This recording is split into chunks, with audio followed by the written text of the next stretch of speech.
السلام علیکم۔ بسم اللہ الرحمن الرحیم۔ مختلف زندگی کے سفر جب میں غور کرتا ہوں سفر کے حوالے سے، تو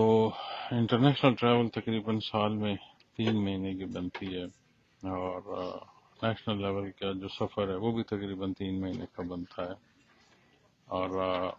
اجتماعات اور تربیتی جو مرکز کا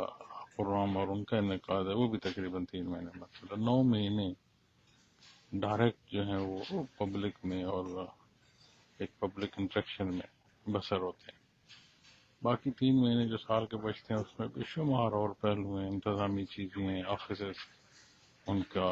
جتنا نظام ہے وہ ساری چیزیں اس میں داخل۔ لیکن میں جب سفر کرتا ہوں تو بے شمار لوگوں سے ملاقات ہوتی ہے۔ دوران سفر آپ بے شمار لوگوں کو دیکھتے ہیں، فیملیز کو دیکھتے ہیں، ایک پورا جو سرکل ہے اس میں سے آپ بھی گزر رہے ہوتے ہیں، تو لوگ ہر کوئی اپنے ایک راہ پر گامزن ہوتا ہے، وہ اپنے جو اس کی ڈیٹیل ہے فلائٹ کی اور ڈیسٹینیشن ہیں اس حوالے سے وہ اپنی راہ کا انتخاب کر رہا ہوتا ہے۔ یقیناً زندگی بھی ایک ایسا ہی حصہ اور سلسلہ ہے کہ ہر ایک اپنی راہ پر گامزن ہے اور ہر کوئی چل رہا ہے، اور جب بندہ اللہ کریم کی رضا کے لیے اور اپنے دین اسلام اور نبی کریم صلی اللہ علیہ وسلم کے اتباع میں سفر کرتا ہے تو اس کا جو پہلو ہے وہ بالعموم نہیں رہتا۔ اس میں لوگوں کی اپریشیشن ہے نہیں ہے، کتنے لوگوں سے انسٹرکشن ہوئی، زیادہ ہوئی کم ہوئی، یہ چیزیں ثانوی حیثیت میں چلی جاتی ہیں۔ لیکن دنیا ہے، دنیا کی زندگی، انسانی مزاج، ہر ایک انسان ہے،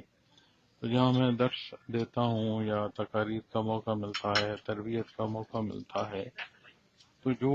کوشچن آنسر لوگ کر رہے ہوتے ہیں یا جو تربیت کے لیے تشریف لا رہے ہوتے ہیں، یقیناً being a human being in کی بھی ایک احساسات اور خیالات بے شمار نزاکت ہوتی ہے۔ اور اگر بحثیت انسان میں دیکھوں تو میں خود بھی تو ایک انسان ہوں، میرے ساتھ بھی جو عوارضات دنیا ہے وہ بھی منسلک ہیں، مزاج ہے، حالات ہیں، لیکن یہ سارا بحر جب اللہ کریم کے نام پر آتا ہے تو باقی ساری چیزیں ثانوی ہو جاتی ہیں۔ اکثر دیکھنے میں لگتا ہے کہ بندہ ایسے سفر میں ہے کہ اسے ہر طرح